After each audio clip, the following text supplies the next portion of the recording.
deu confusão. É o seguinte, a gente está em inferência estatística já, né? E a inferência estatística ela é formada basicamente de estimação de parâmetros e testes de hipóteses, né? Eu vou colocar hoje aqui o estimador de mínimos quadrados, quem é da matemática aplicada deve conhecer como quadrados mínimos. Na estatística a gente chama de mínimos quadrados mesmo. Que é uma forma de estimação pontual, né? Então, vou colocar um resuminho aqui, né? Estimação pontual.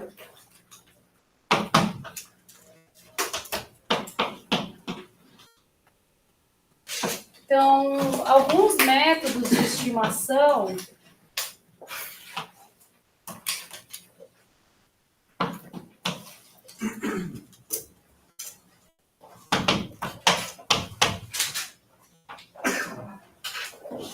pontual são método de momentos, que a gente já viu.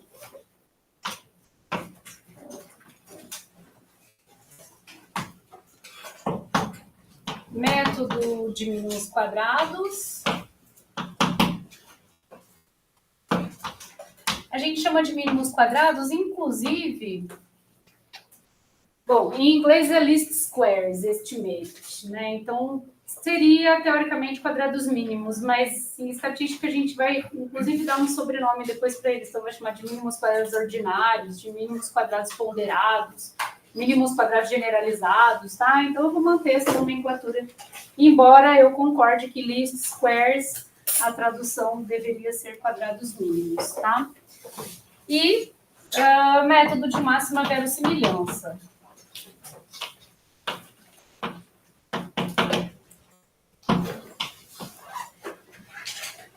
A diferença é que o método de máxima verossimilhança, a gente precisa de uma suposição de normalidade, não, de distribuição de probabilidade para as variáveis aleatórias que tem no problema. E os outros não precisam, tá? Então, tanto mínimos quadrados quanto o método de momentos, né? E o que a gente usou no método de momentos? A gente usou simplesmente substituição dos momentos populacionais pelos momentos amostrais, né? E aí a gente obteve o estimador de momentos. Mais adiante, na inferência, então isso daqui seria a inferência estatística.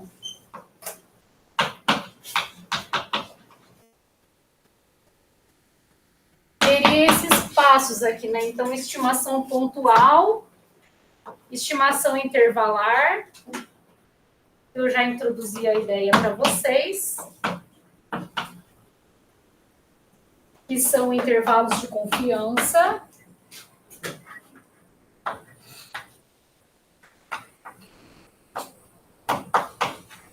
E depois, finalmente, os testes de hipóteses.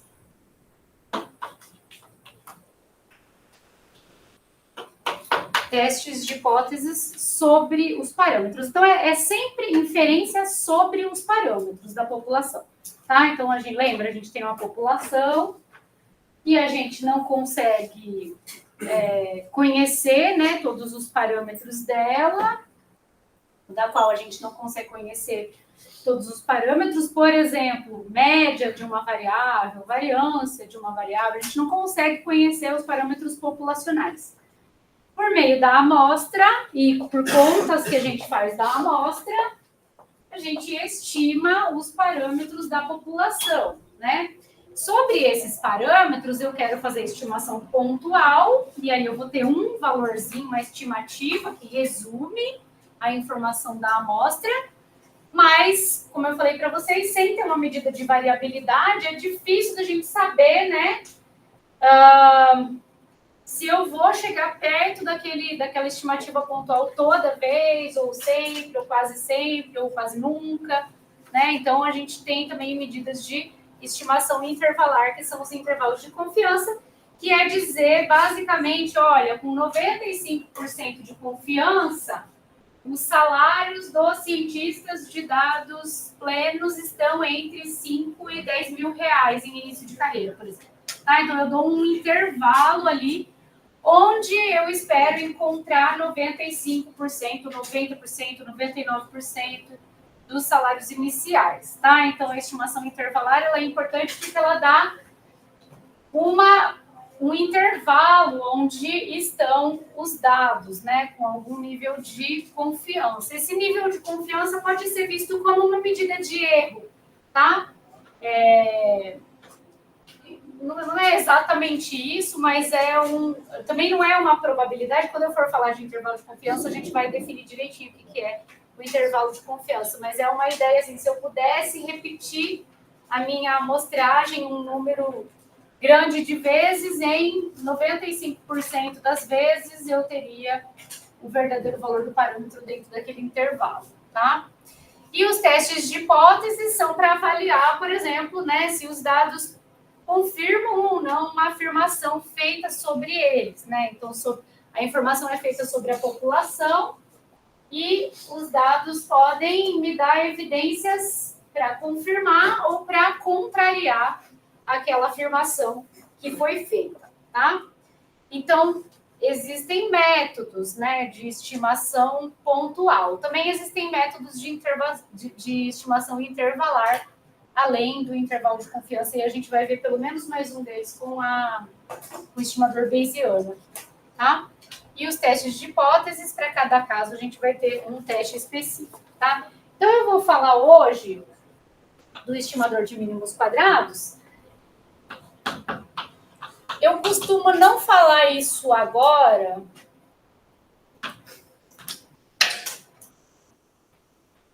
costumo deixar um pouco mais para frente, mas eu acho que nos outros anos foi ruim ter deixado para mais adiante. Então, eu vou falar hoje deles, do estimador de mínimos quadrados, e na próxima aula a gente faz o estimador de máxima verossimilhança, tá? Ele é bastante usado no contexto de regressão. Então, começo com um exemplo de motivação aqui, que é o seguinte.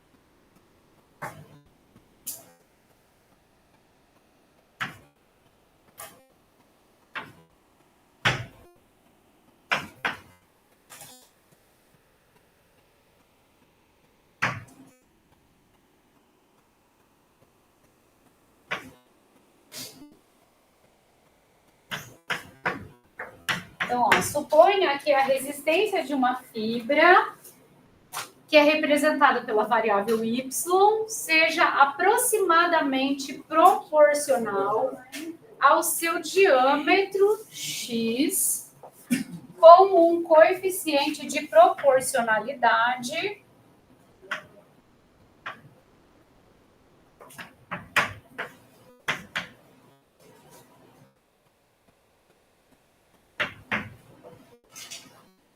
θ. Então, θ é o nosso parâmetro, tá?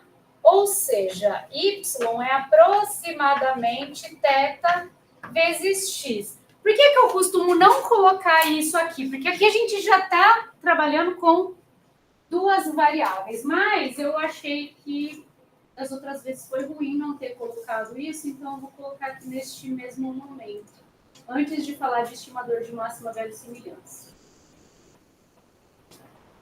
Então, o θ é o parâmetro de interesse. E aí, uma amostra foi observada, tá? Então, com θ, um parâmetro desconhecido, né? E é o que a gente quer estimar.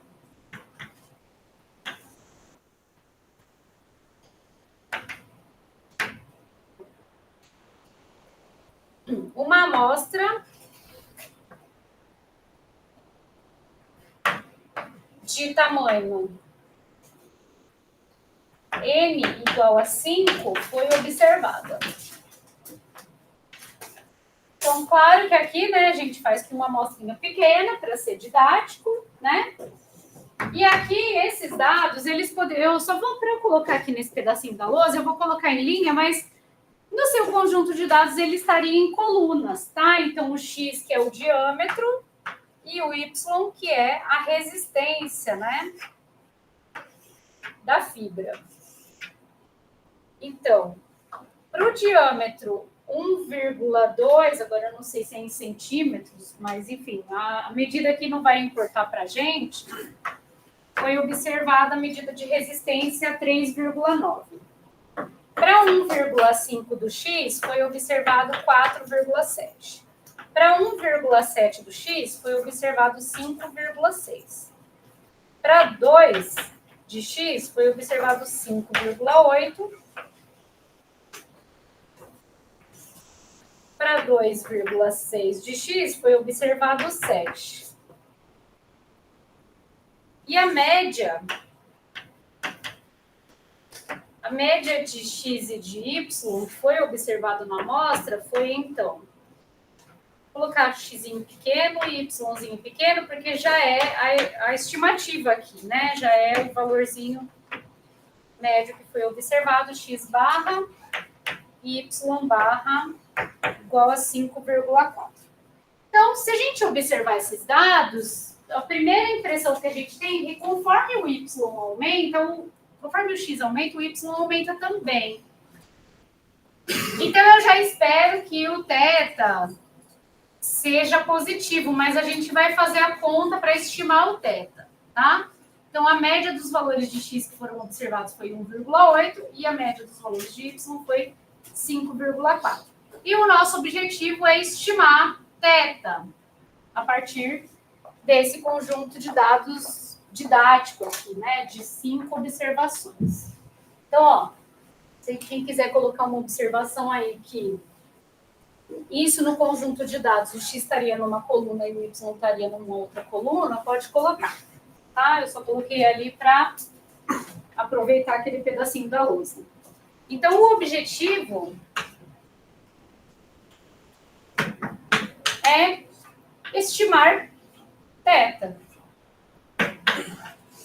Sabendo que a relação entre X e Y ela não é perfeita, ela é aproximada, porque entram outros fatores, né, entram outros possíveis fatores ali que fazem com que a relação não seja perfeita. Ou seja, se a gente colocar isso num gráfico, né, os parzinhos ordenados ali, X, Y, isso não vai ser necessariamente colinear, vai ter um errinho, né, envolvido. Inclusive, como exercício, vocês podem fazer um gráfico. A gente pode fazer aqui, né? Vamos fazer aqui, ó, um gráfico de X. Então, lembra, são duas variáveis quantitativas. A gente faz um gráfico de dispersão, esse que é o adequado, né? Então, veja, o 1, 2, vai até o 2,6. Então, aqui está o 1, aqui está o 2, e o Y está entre... Estão entre 4 e 7 os valores. Então, 1, 2, 3, 4, 5, 6, 7. O par 1,2, 3,9. 1, 2, 3, 4. 1,2, 3,9 está mais ou menos aqui. 1,5, 4,7.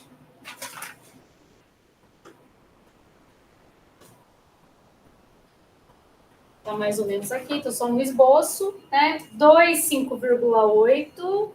1, 2, 3, 4, 5, 6,8. 5,8. 2, 5,8. 2, pulei 1, né? 1,7, 5,6. Aqui mais ou menos. E 2,6, 7. 2,6, 7. Tá, então os pontinhos estão aqui, eles não são exatamente colineares, né? E a gente quer, então, um estimador para essa relação entre Y e X, tá?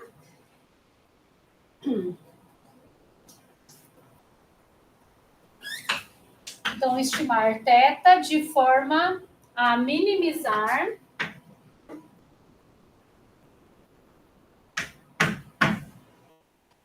a diferença. S de θ.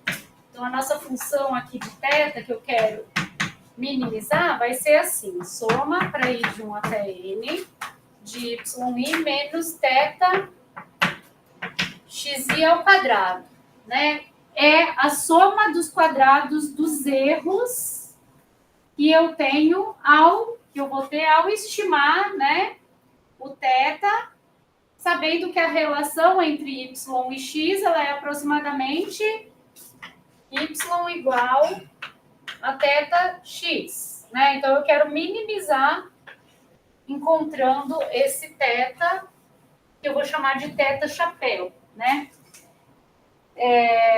A gente poderia até colocar já o chapéu aqui, ó.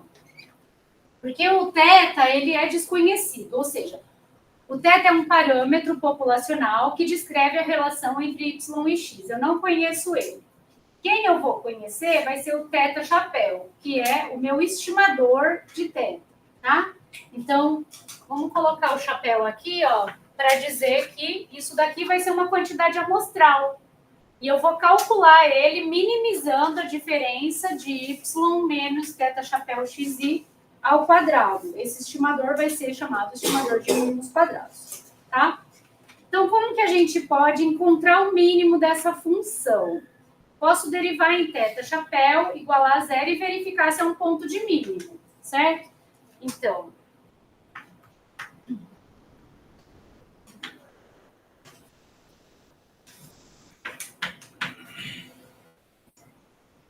o mínimo de S de θ chapéu em θ chapéu, fazendo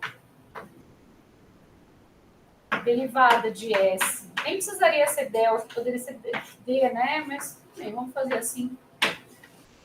Ou eu poderia, ó, se vocês... Eu não tô na dúvida que se eu poderia colocar S de θ e daí colocar a derivada de S em θ e daí calcular em θ chapéu. Mas eu acho que desse jeito aqui fica... Deixa eu pensar. Eu vou deixar assim, tá? Mas a gente poderia escrever S de θ a função aqui, aí eu derivo em θ e calculo em θ chapéu. Eu posso fazer isso daqui igual a zero e verificar se é ponto de mínimo, né? Então, se a derivada segunda de S θ chapéu é maior do que zero, tá? E aí a gente vai encontrar a expressão do θ chapéu. Então, fazendo essa derivada, primeira,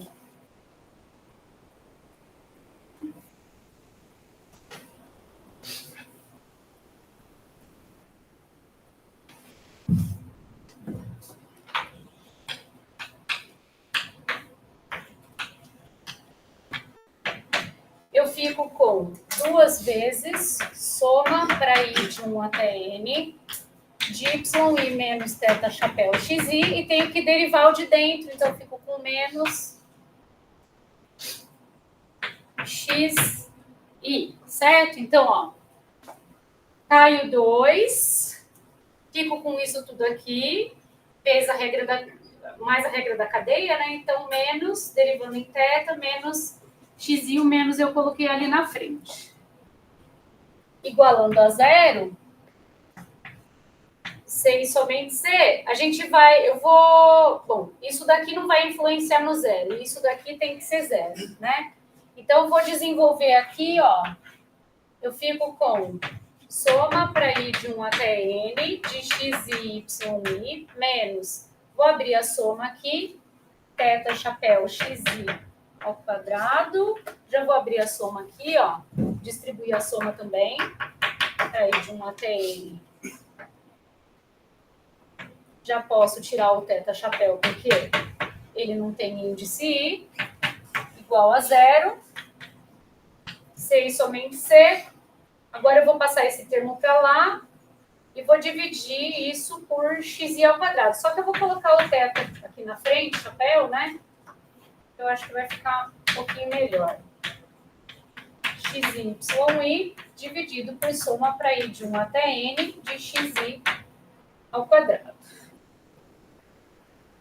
Tá? Então, eu passei esse termo aqui para lá, isolei o θ-chapéu, fico com soma de x e y do lado de cá, e divido depois para isolar o θ-chapéu. E a derivada segunda, então já sai a expressão do θ-chapéu, né? Então esse daqui é o candidato a estimador de mínimos quadrados de θ, naquela relação que eu tinha, que eu apaguei, né, que era y aproximadamente, então y era aproximadamente θx, né? Agora a gente tem que verificar se é um ponto de mínimo. Então, derivada segunda de S de θ-chapéu em θ-chapéu 2. Aqui, ó, o primeiro termo não tem θ, o segundo termo tem θ, né? Que é menos com menos dá mais, 2 vezes soma de x ao quadrado. Então, 2 vezes soma para ir de 1 até n de x ao quadrado, e isso daqui é positivo sempre, né? Vai ser igual a zero se todos os x's fossem zero, o que não faz sentido, né? A gente ter todos os dados iguais a zero, então vou colocar que é maior do que zero se pelo menos um xi é maior do que zero, tá? Então, essa expressão aqui vai ser o estimador de mínimos quadrados do θ. Nessa relação aqui, y é aproximadamente θx.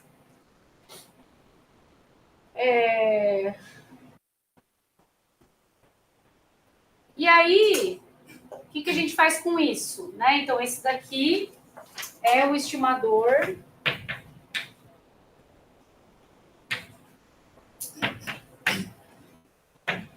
de mínimos quadrados, ou de quadrados mínimos, se vocês preferirem, de θ. No modelo y aproximadamente θx. Quando a gente for falar de modelo de regressão, aí eu vou escrever y igual a θx mais um erro. Mas, por enquanto, fica assim, tá?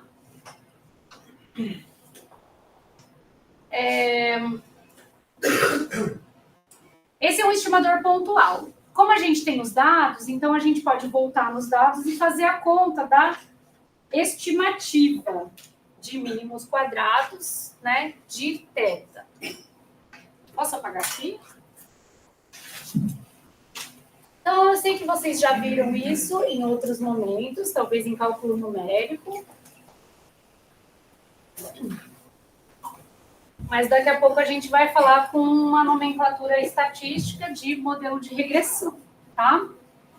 Então, na amostra, foram observados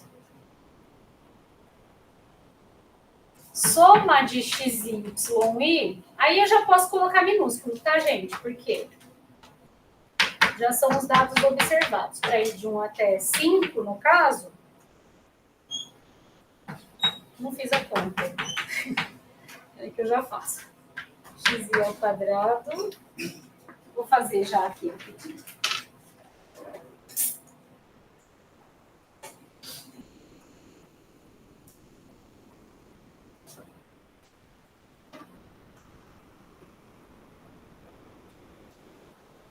Então, o x foi 1.2, 1.5.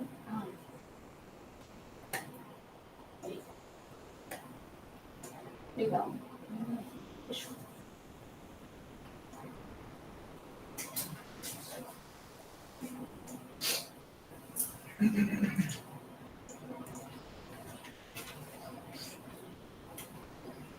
Dois, 1.5, 1.7, 2, 2.6.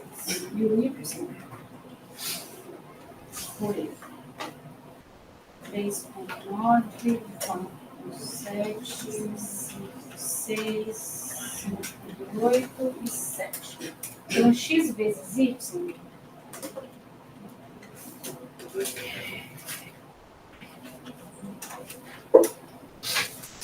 Na minha conta é 51,05 e soma de x ao quadrado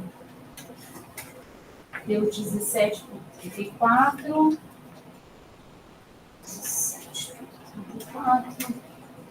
2,94. Então, ó, fazendo essa conta aqui a partir da amostra, deu 51,05.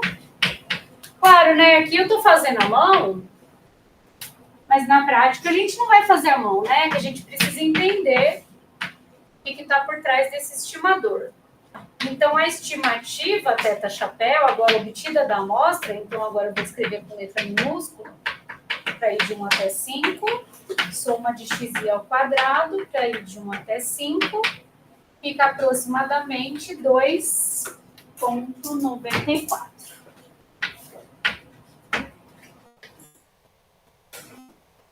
Bom, a relação não é exata de y e x, mas a gente estimou essa relação com o fator 2,94. Como exercício, eu quero que vocês calculem o erro obtido, né? Então, o exercício, calcular os erros obtidos, os erros cometidos, é que eu já apaguei aqui, né?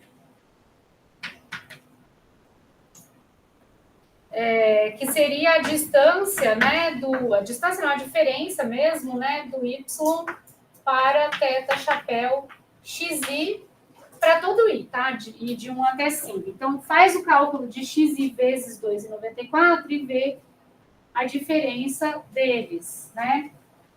Deixa eu ver. X e y. Aí eu vou mostrar isso aqui para vocês.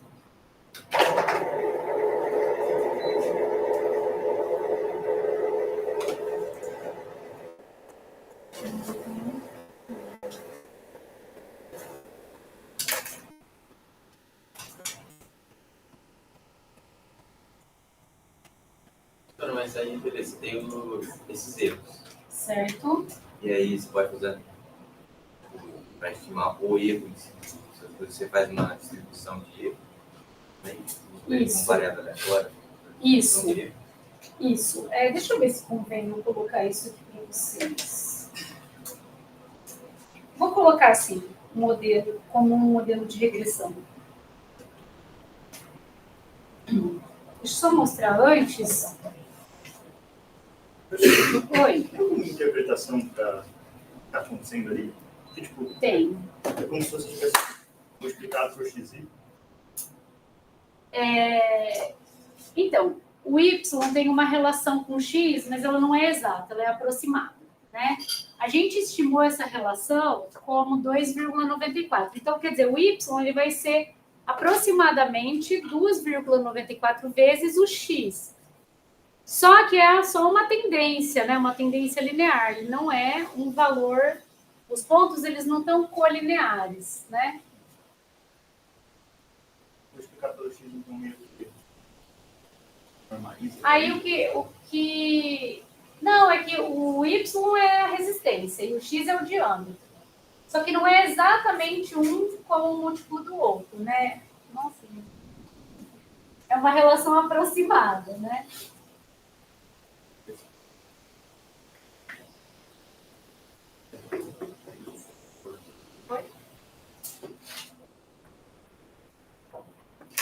Com isso a gente já vai introduzir, eu já vou introduzir hoje, vai o modelo linear para vocês entre y e x. Pergunta. Nesse modelinho aí, y aproximadamente θx, se o x for 0, o y dá aproximadamente quanto?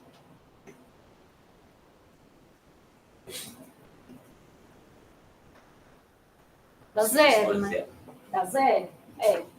Pelo modelo, vai ser aproximado como 0, né?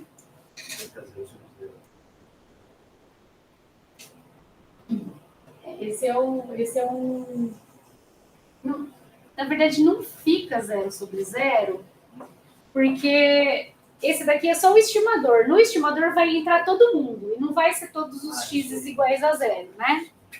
Então, é o seguinte. Então, eu não sei se vocês têm alguma familiaridade com o R. Esse é o R. Na verdade, esse é o RStudio, né? Que ele roda a linguagem R. Então, R é uma linguagem que é usada bastante para estatística, né?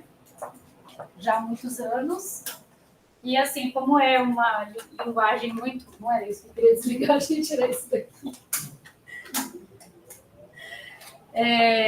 Como para mim eu uso faz muitos anos, é muito mais a língua nativa do que Python. Então, quando eu tenho que fazer alguma coisa rápida, eu abro o R, tá?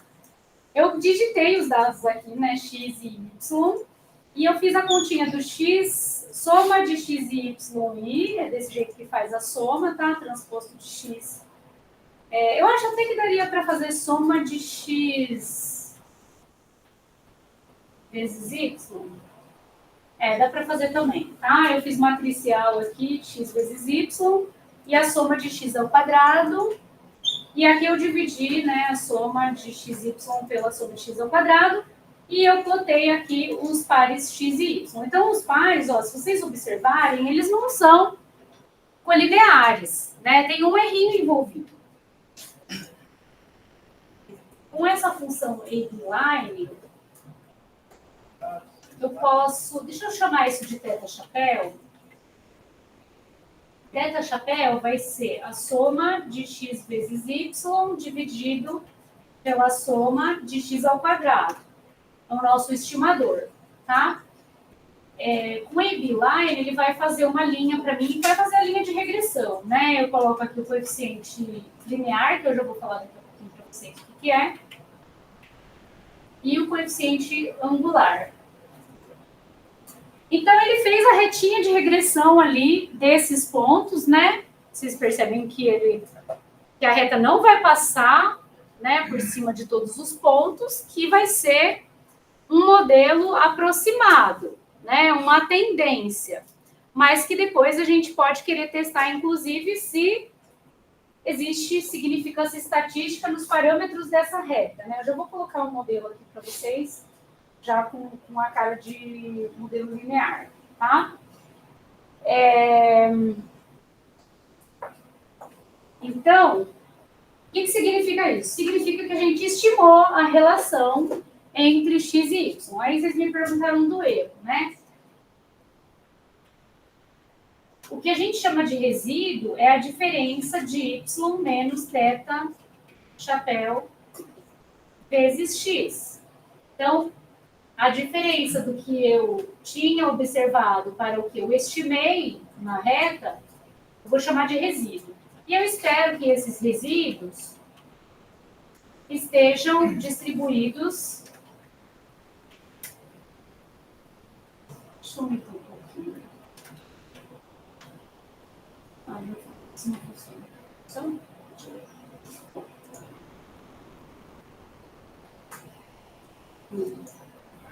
tá? Eu espero que esses resíduos estejam distribuídos de forma aleatória em torno do zero. Tá? Se você quiser destacar o zero aqui, inclusive, você pode fazer um abline 0, 0. Vai fazer uma linha no zero com inclinação zero. Tá? E aí isso, então, motiva a gente a falar do modelo de regressão. Esse modelo é um modelo específico que ele não tem intercepto, né? Justamente porque se eu colocar o x igual a zero, o x vezes o zero vezes o θ-chapéu vai ser estimado como zero, né? Então, se a gente quisesse escrever de novo aquela... Eu vou fazer assim, ó, eu vou plotar isso daqui, só que eu quero colocar com...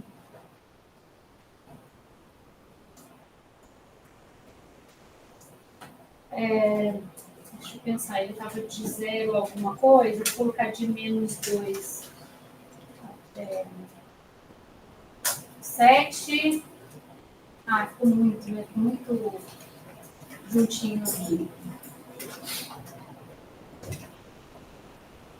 3. eu colocar, eu queria passar a esquerda do zero aqui. Ficou muito. Menos 0, é que daí eu teria que extrapolar o y também, né? Então, deixa eu pensar aqui como que eu vou fazer. De 2 até o 3 para o x, mas eu tenho que colocar o y' de 0 até 10. Os pontinhos mesmo vão ficar ali, né? Mas o que eu queria era extrapolar essa linha, né? Para chegar até o zero. Então, se vocês notarem aqui estão os dados. O ponto 00, ele faz parte da minha linha, tá? Porque é um modelo sem intercepto. Então, agora eu vou escrever como que é esse modelo. É um modelo linear sem o intercepto. Se não fosse passar pelo 00, aí a gente teria que colocar mais um terminho no modelo, tá? Mas ainda a gente pode obter o estimador de mínimos quadrados. Perguntas até aqui, antes de eu escrever como modelo de regressão?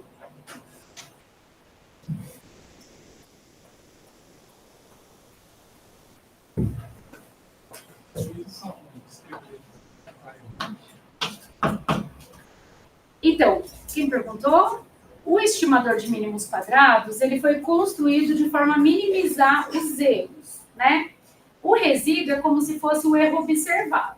Então, eu espero que minimizando a soma de quadrados dos erros, eu obtenha resíduos distribuídos aleatoriamente em torno do zero.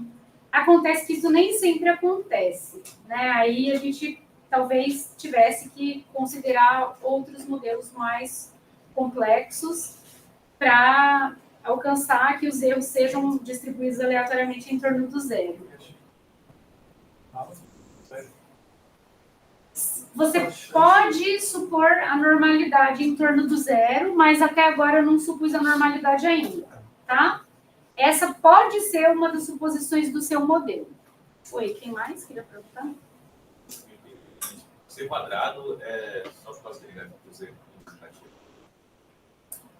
Desculpa. Se a soma dos quadrados dessa aqui tem um negativo, né? É porque ele pode errar para cima ou para baixo, né? Então, a linha reta, ela pode errar, ela pode subestimar o y ou superestimar o y. A soma dos resíduos sem c ao quadrado vai dar zero. Fazer um módulo. Por suposição. Pode também. Pode. Vale. É que esse método de mínimos quadrados é minimizar o quadrado do erro, mas por isso que se chama estimador de mínimos quadrados. Tá? É equivalente dizer que a reta por dados para fazer isso? Então, é que assim, ó, a reta ela não está passando por cima de nenhum dado, ela está quase encostando nesse daqui, né? Mas ela não chega a passar por cima dele. A minha ideia é estimar a melhor reta que aproxime a tendência dos dados. Mas não precisa passar por cima de nenhum deles. Mas tá tipo no meio. Ela vai passar no meio dos dados. Ela vai passar no meio dos dados.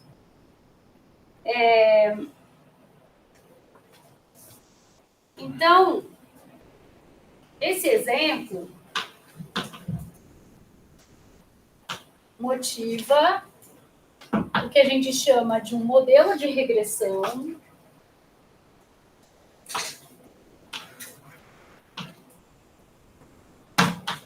de y em x da seguinte forma: yi igual a θxi mais um erro para i de 1 até n.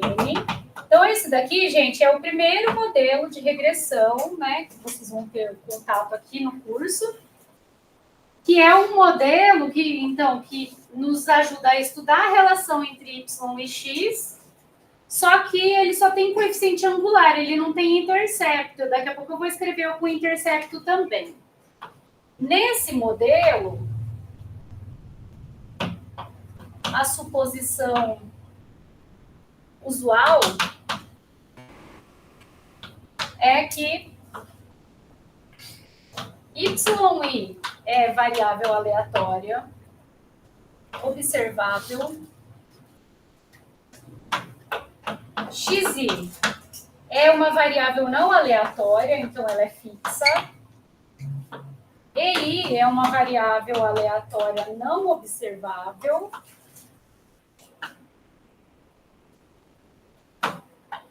Com o valor esperado de EI igual a 0. E variância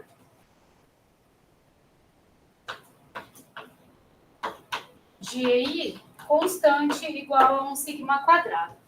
Então, esse modelo é um modelo linear, um modelo de regressão linear, sem intercepto, só com coeficiente angular, e o θ chapéu de mínimos quadrados é aquela expressão que a gente tinha ali.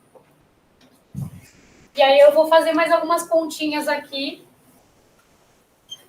Então, a gente chama, né, o estimador de mínimos quadrados. Oi. Consigo.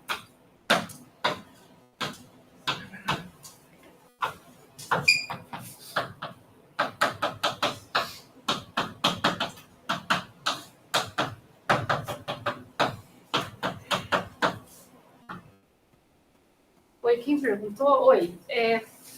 Qual a dúvida? Então, os modelos de regressão, eles são modelos que buscam explicar uma variável y com uma outra variável x.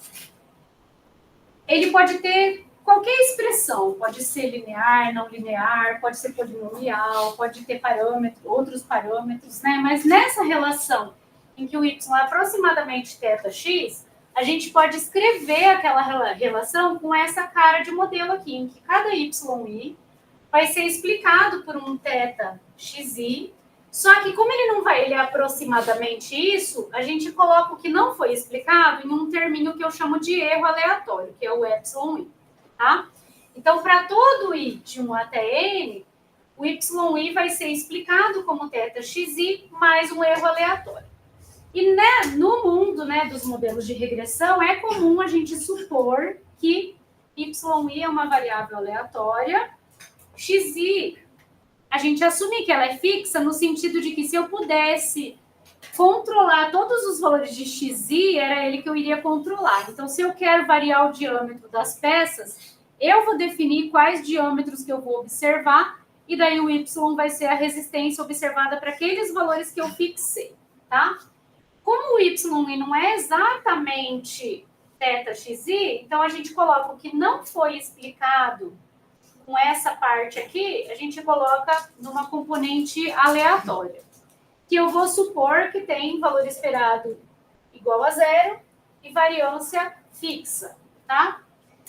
E quem é o parâmetro principal de interesse que eu tenho que estimar? É o θ. E a gente já viu que nesse modelo aqui, quando eu minimizo a soma dos quadrados dos erros, eu vou minimizar justamente y menos θ chapéu xi, que é a conta que a gente fez anteriormente. Então, o estimador de mínimos quadrados ordinários de θ vai ter aquela expressão ali, tá? E o que eu não expliquei com o modelo, então a parte não explicada do modelo,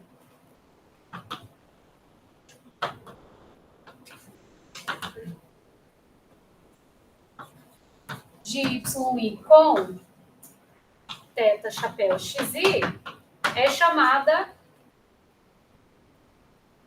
de resíduo.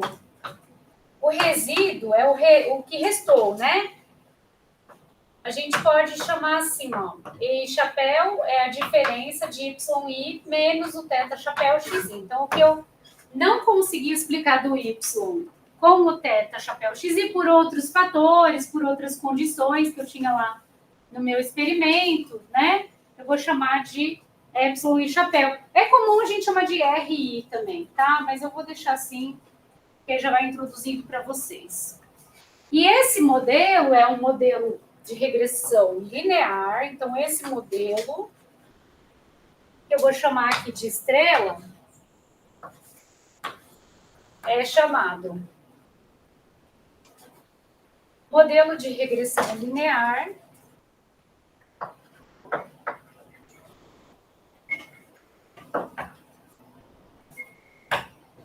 Sem intercepto.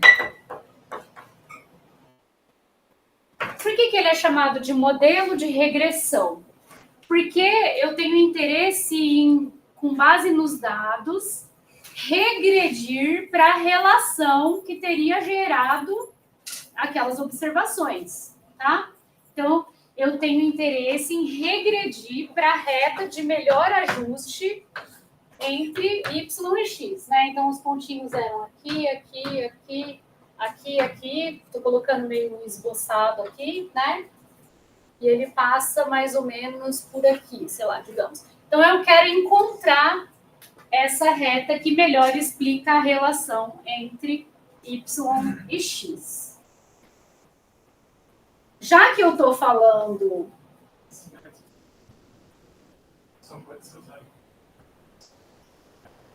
Não.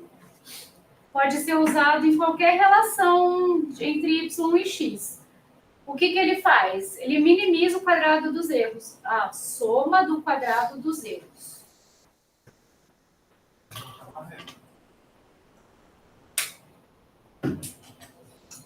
É assim, se você tiver uma relação não linear aqui entre y e x, você vai calcular os erros, e aí você quer encontrar o estimador daqueles parâmetros que você tem.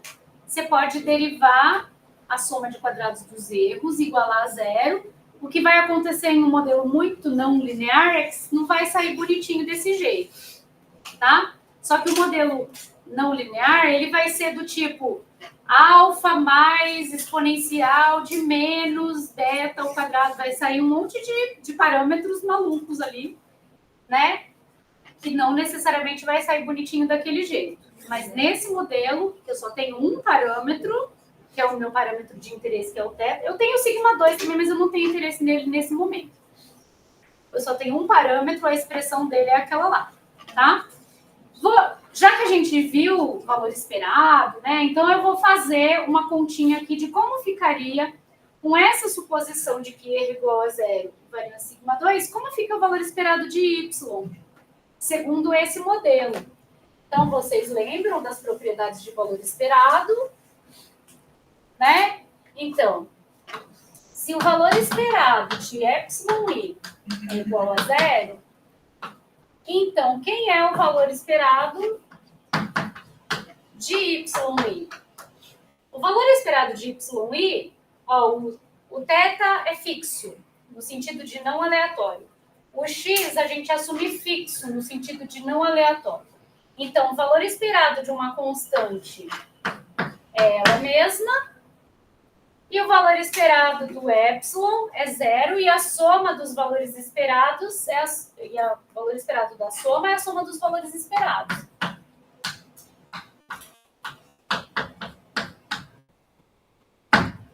Então, o valor esperado de y é θ vezes xi. E agora, quem que é o valor esperado de θ chapéu, já que a gente falou de estimador não viesado, né, na aula passada, ou na aula retrasada?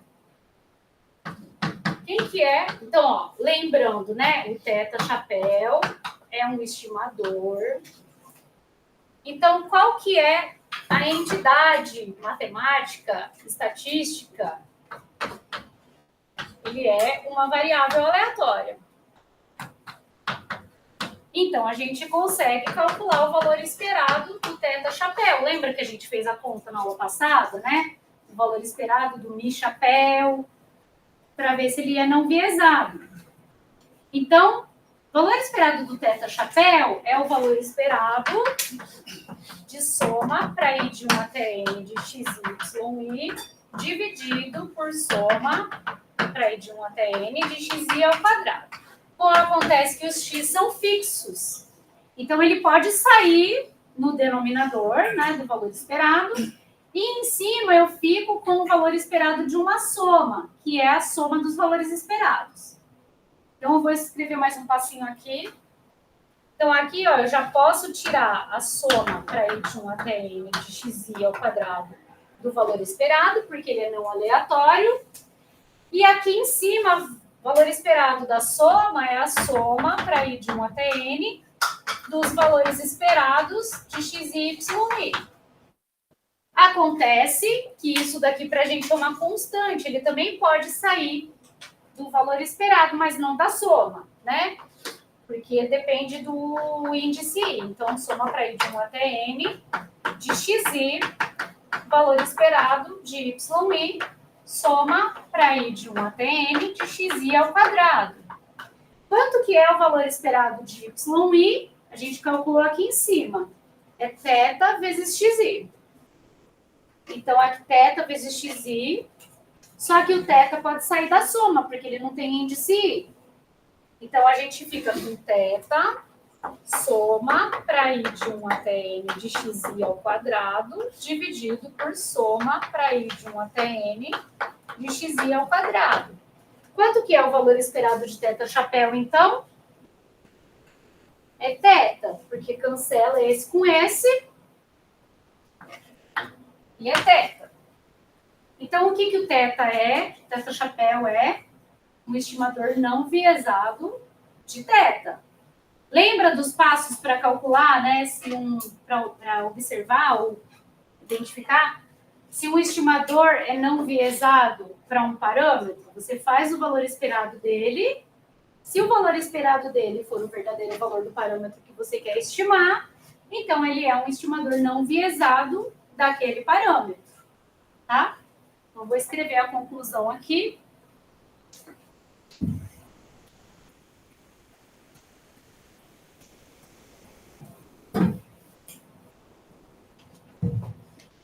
Então, como o valor esperado do θ chapéu, estimador de mínimos quadrados de θ é θ, dizemos que o θ chapéu é um estimador não viesado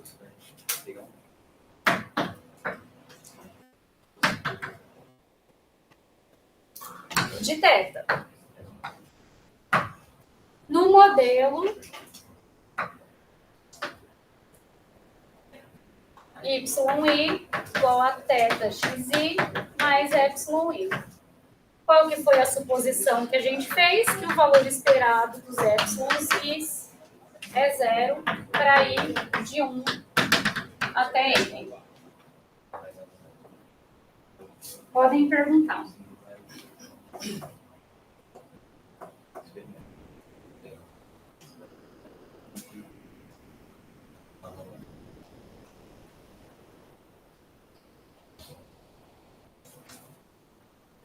Tudo bem?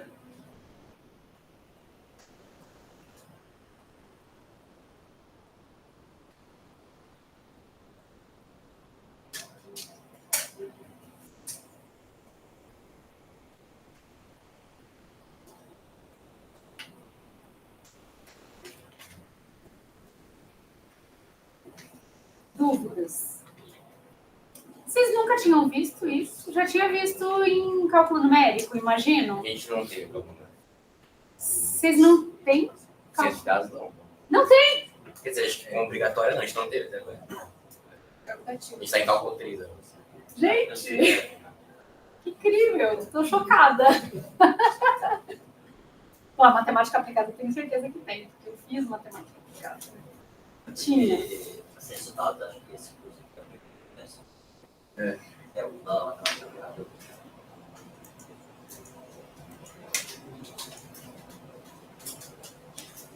Professor, Oi. eu não entendi você estava falando que você queria primeiro mostrar o que acontecia com o valor esperado de Y, né? Isso. Daí depois você calculou o valor esperado de θ chapéu. Isso. Mas por quê? Foi para provar o quê? O que acontece com Y? Com o valor esperado de Y? É para você falar que ele não é pesado. É, para verificar se ele é não viesado, né? E aqui eu precisei do valor esperado de Y, ó. É que aqui, é porque assim, o meu interesse é no estimador de θ, que é o θ chapéu. Eu quero saber primeiro se ele é não viesado, né? Para isso, eu preciso calcular o valor esperado de θ chapéu, para ver se é θ. Só que nesse cálculo, eu preciso aqui do valor esperado de y. E qual que foi a única suposição que eu fiz do modelo, né? Tudo bem, eu fiz da variância também, mas em relação ao valor esperado, eu fiz a suposição de que o valor esperado do erro é zero. Como o valor esperado do erro é zero, o valor esperado do y é θx e mais zero. E é θx. Ah, você substituiu ali, é por isso que apareceu aquele θ e ficou x ao quadrado. Isso. Tá, aí cortou, aí... Ah, entendi.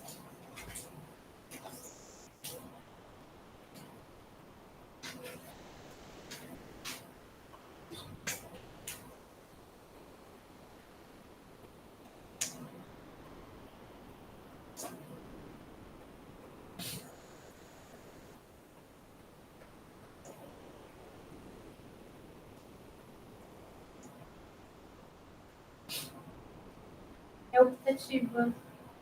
Estou chocada. E Sugiro que vocês façam no quarto semestre. Tá? Então vamos. Bom, então eu achei que todo mundo já tinha visto isso, tá? Antes, porque costumava dar esse curso e as pessoas falam, a gente já viu o estimador de mínimos quadrados. Então vamos voltar para... Eu sugiro que vocês façam, tá, gente? Eu acho que é importante, porque é justamente o cálculo, só que numérico. Então você faz solução de equações, não sei se chega a equações diferenciais, acho que não. Mas, por exemplo, você calcula a integral numericamente, você calcula a derivada numericamente, e uma das aplicações que vem lá é o método de mínimos quadrados. Método de cálculo numérico. Tá sugerindo aqui, ó, no quinto. Depois vocês me xingam, né?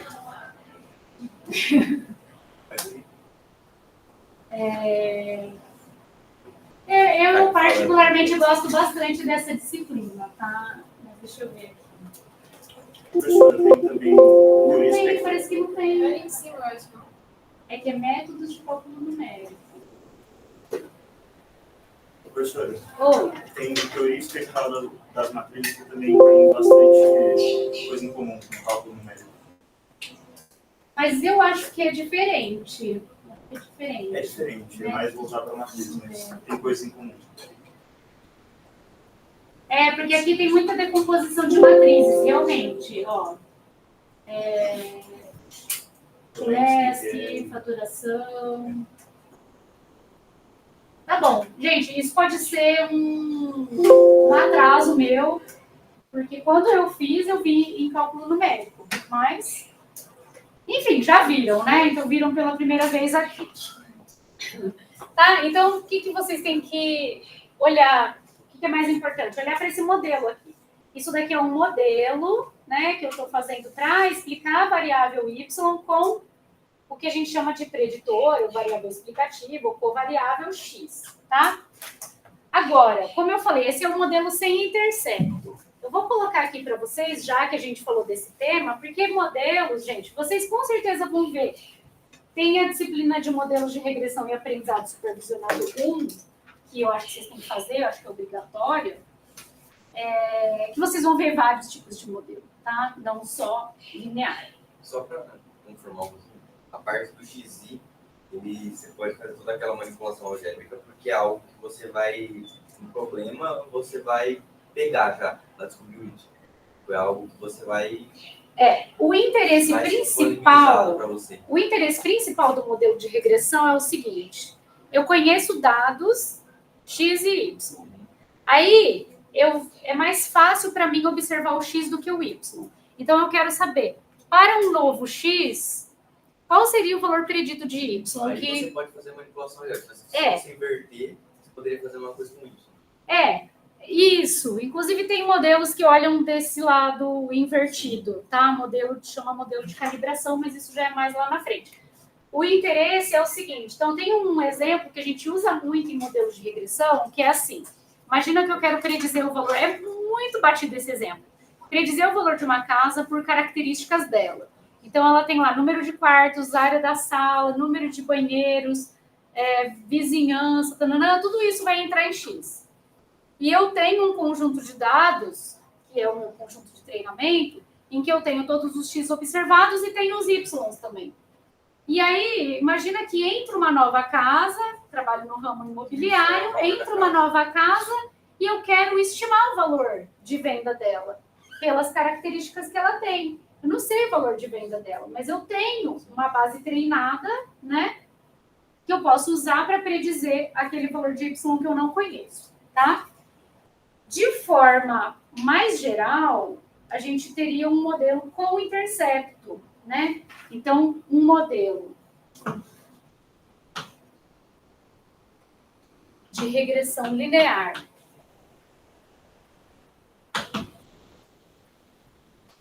com intercepto é escrito como? Então, ó, no mesmo contexto, seria assim, alfa mais beta xi mais epsilon-i, em que o epsilon-i tem valor esperado 0 e variância sigma quadrado. Então, esse daqui, gente, ele tem isso daqui que a gente chama de intercepto. Quer dizer, ele não precisa passar pelo 0, 0, como passava o modelo anterior, tá? Então, esse daqui, ó, vai ser um modelo linear para dados desse tipo aqui, por exemplo, ó. Então, ele vai passar, ó, ele não precisa passar no 0, 0. O intercepto, que é o alfa, ele é justamente onde a reta intercepta o eixo Y. E o beta é o coeficiente angular da inclinação da reta. Então, se vocês quiserem anotar, ó, o alfa é o intercepto. Não, mas eu não entendi o propósito dela tipo, passar no 00. Ela obrigatoriamente tem que passar no 00. Isso é se no seu problema você quer que passe pelo 0, 0. Porque em alguns problemas, como no que a gente viu, que se o diâmetro fosse 0, a resistência era 0. Você pode pensar num problema assim, olha,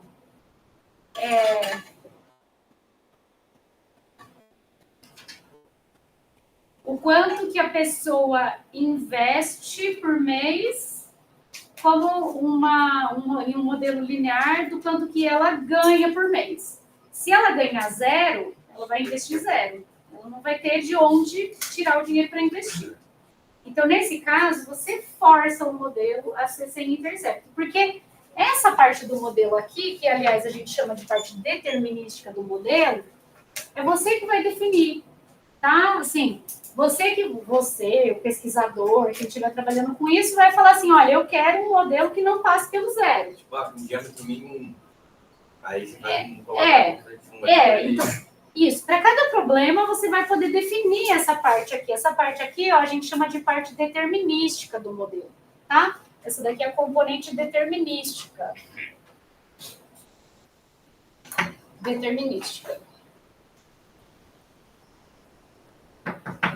E essa daqui é a componente aleatória. Mas o principal é que eu quero estimar, eu quero predizer depois um Y dado um X que eu conheço.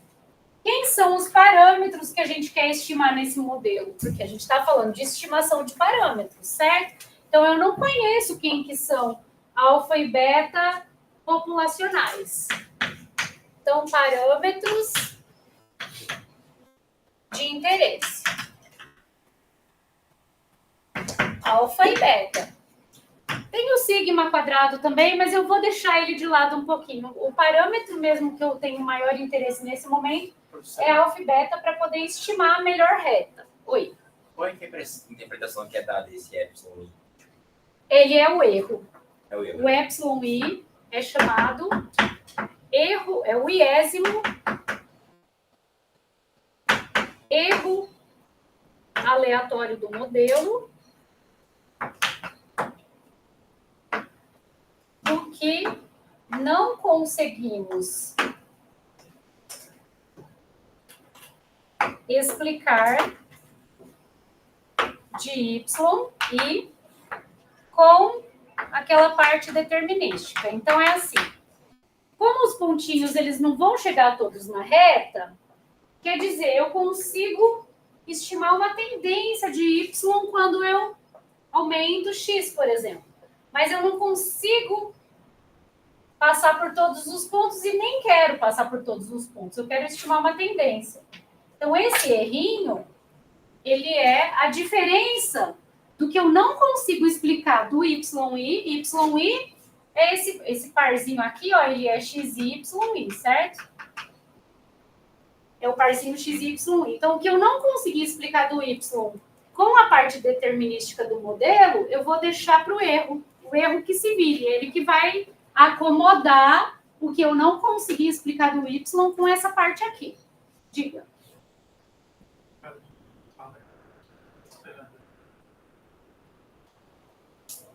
É que na média eu vou zerar a média dos erros. Tá? É uma suposição que a gente faz para poder trabalhar com um modelo, tá? Então, os parâmetros que eu tenho interesse, alfa e beta. Por que eu tenho interesse nele? Porque eu quero encontrar a melhor reta, a reta de melhor ajuste linear, né? Então, o melhor ajuste linear eu vou encontrar quando eu estimar o alfa e o beta. Quem que é o alfa? Intercepto. Quem que é o beta? Coeficiente angular da reta. Pergunta, o que acontece se o coeficiente angular da reta for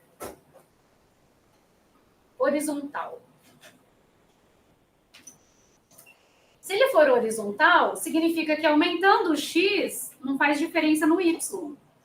Quer dizer, se for horizontal, se a reta for horizontal, ou seja, o coeficiente angular zero, significa que eu vou aumentando o x e não influencia no y. Então, mais adiante, eu vou querer testar a hipótese de que beta é igual a zero. De que o coeficiente angular da reta pode ser considerado zero. Mas isso é assunto lá para frente, tá? Então, os parâmetros de interesse são alfa e beta. Alfa é o intercepto da reta e beta é o coeficiente angular da reta. As expressões, então, pode se mostrar. A gente não vai fazer aqui, gente, mas dá para fazer. Que os estimadores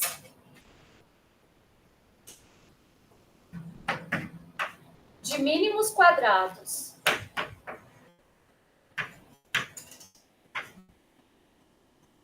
ordinários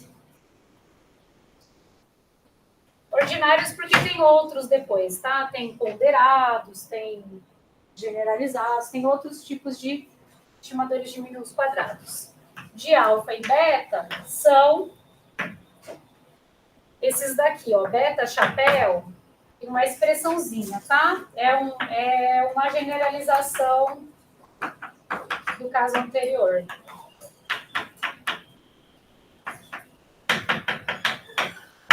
E vocês vão ver isso lá no modelo de regressão e aprendizado supervisionado 1. Y barra menos beta chapéu x. Então, é uma expressãozinha maior, dá para a gente fazer, né? Dá para a gente encontrar por mínimos quadrados. Então, o procedimento para fazer é o mesmo. Escrevo a soma dos quadrados dos erros, ela vai depender de alfa e beta, derivo em alfa, derivo em beta, igual a zero. Só que daí, como eu tenho dois parâmetros, a gente tem que verificar se a esse ano é positiva definida. Então, é um passo um pouco mais lá na frente. Por isso que a gente também não está fazendo aqui, tá? E dá para mostrar que eles são não viesados também, né? Então, é possível mostrar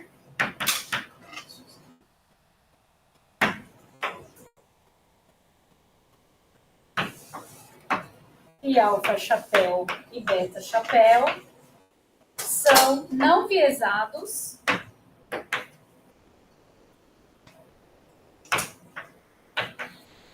para alfa e beta. Ou seja, os nossos parâmetros aqui que eu quero estimar são alfa e beta. São parâmetros de uma reta teórica que eu não consigo observar, porque eu não consigo observar todos os possíveis pares x e y. Só que com a minha amostra, que são esses pontinhos aqui, eu consigo estimar alfa e beta. Um dos métodos para estimar alfa e beta é o método de mínimos quadrados. Pego a soma de quadrados dos erros, derivo igual a zero, vejo se é ponto de mínimo, e depois eu posso mostrar que eles são não viesados, tá? Então, como que eu mostraria que ele é não viesado? Valor esperado de beta-chapéu.